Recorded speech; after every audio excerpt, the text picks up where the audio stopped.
حضرت انس رضی اللہ تعالیٰ عنہ سے روایت ہے کہ نماز کے وقت کے اعلان کے لیے لوگوں نے آگ اور ناقوس کا ذکر کیا، پھر یہود و نصارہ کا ذکر آ گیا، پھر بلال رضی اللہ تعالیٰ عنہ کو یہ حکم ہوا کہ اذان کے کلمات دو دو مرتبہ کہیں اور اقامت میں ایک ایک مرتبہ۔ نافع نے خبر دی کہ عبداللہ بن عمر رضی اللہ تعالیٰ عنہ کہتے تھے کہ جب مسلمان ہجرت کر کے مدینہ پہنچے تو وقت مقرر کر کے نماز کے لیے آتے تھے، اس کے لیے اذان نہیں دی جاتی تھی۔ ایک دن اس بارے میں مشورہ ہوا، کسی نے کہا نصارہ کی طرح 1 گھنٹہ لے لیا جائے، اور کسی نے کہا کہ یہودیوں کی طرح نرسنگا بگل بنا لو، اس کو پھونک دیا کرو۔ لیکن حضرت عمر رضی اللہ تعالیٰ عنہ نے فرمایا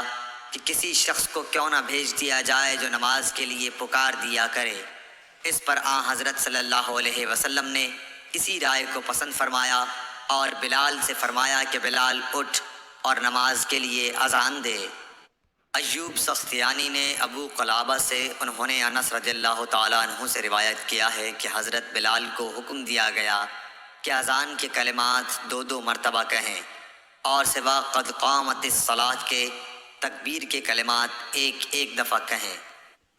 حضرت انس بن مالک رضی اللہ تعالیٰ عنہ سے روایت ہے کہ جب مسلمان زیادہ ہو گئے تو مشورہ ہوا کہ کسی ایسی چیز کے ذریعے نماز کے وقت کا اعلان ہو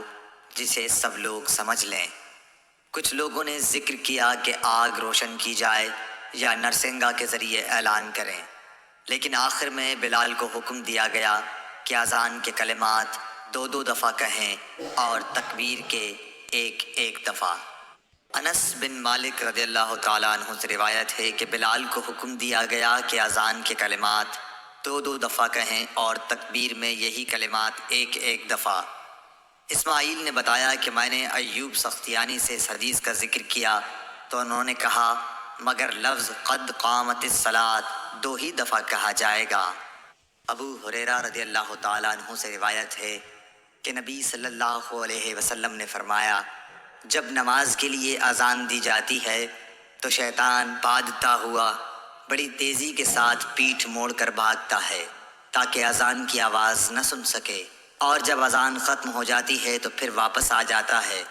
لیکن جو ہی تکبیر شروع ہوئی وہ پھر پیٹھ موڑ کر بھاگتا ہے۔ جب تکبیر بھی ختم ہو جاتی ہے تو شیطان دوبارہ آ جاتا ہے اور نمازی کے دل میں وسوسے ڈالتا ہے،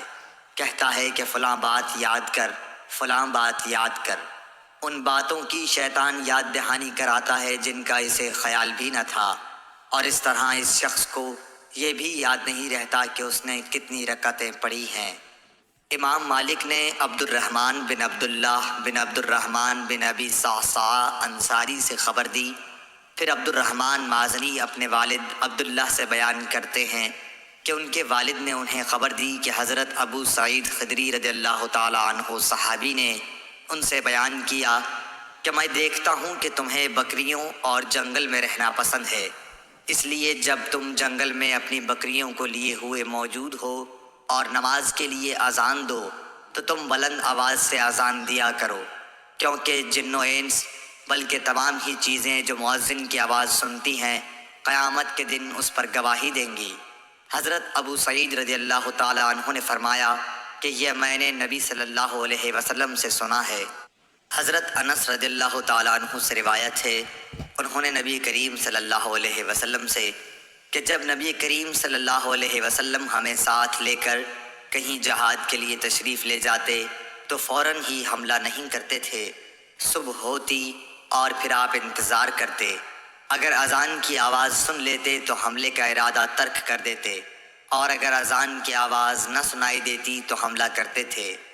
انس نے کہا کہ ہم خیبر کی طرف گئے اور رات کے وقت وہاں پہنچے، صبح کے وقت جب اذان کی آواز نہیں سنائی دی تو آپ اپنی سواری پر بیٹھ گئے اور میں ابو طلحہ کے پیچھے بیٹھ گیا۔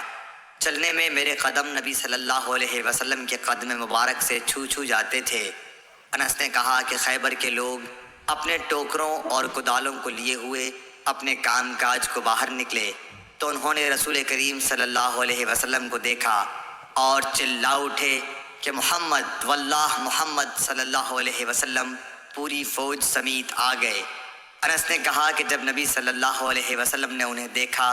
تو آپ نے فرمایا اللہ اکبر اللہ اکبر، خیبر پر خرابی آ گئی۔ بے شک جب ہم کسی قوم کے میدان میں اتر جائیں تو ڈرائے ہوئے لوگوں کی صبح بری ہوگی۔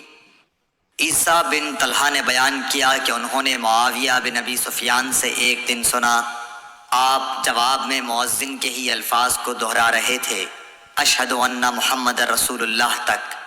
ہم سے اسحاق بن راہوائی نے بیان کیا، کہا کہ ہم سے وہب بن جریر نے بیان کیا، کہا کہ ہم سے ہشام دستوائی نے یحییٰ بن ابی کثیر سے اسی طرح حدیث بیان کی۔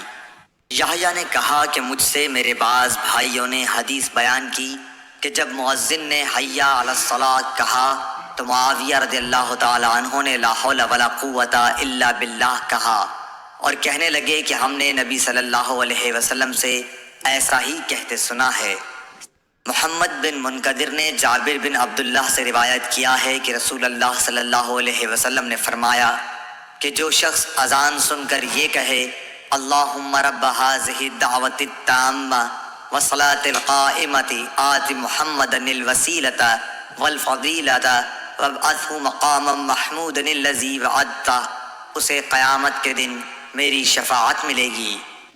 امام مالک نے سمی سے جو ابو بکر عبد الرحمن بن حارث کے غلام تھے خبر دی، انہوں نے ابو صالح ذکوان سے، انہوں نے حضرت ابو ہریرہ رضی اللہ تعالی عنہ سے کہ حضرت صلی اللہ علیہ وسلم نے فرمایا کہ اگر لوگوں کو معلوم ہوتا کہ اذان کہنے اور نماز پہلی صف میں پڑھنے سے کتنا ثواب ملتا ہے، پھر ان کے لیے قرآ ڈالنے کے سوائے اور کوئی چارہ نہ باقی رہتا تو البتہ اس پر قرآن اندازی ہی کرتے، اور اگر لوگوں کو معلوم ہو جاتا کہ نماز کے لیے جلدی آنے میں کتنا ثواب ملتا ہے تو اس کے لیے ایک دوسرے سے آگے بڑھنے کی کوشش کرتے، اور اگر لوگوں کو معلوم ہو جاتا کہ عشاء اور صبح کی نماز کا ثواب کتنا ملتا ہے تو ضرور چوتڑوں کے بل گھسٹتے ہوئے ان کے لیے آتے۔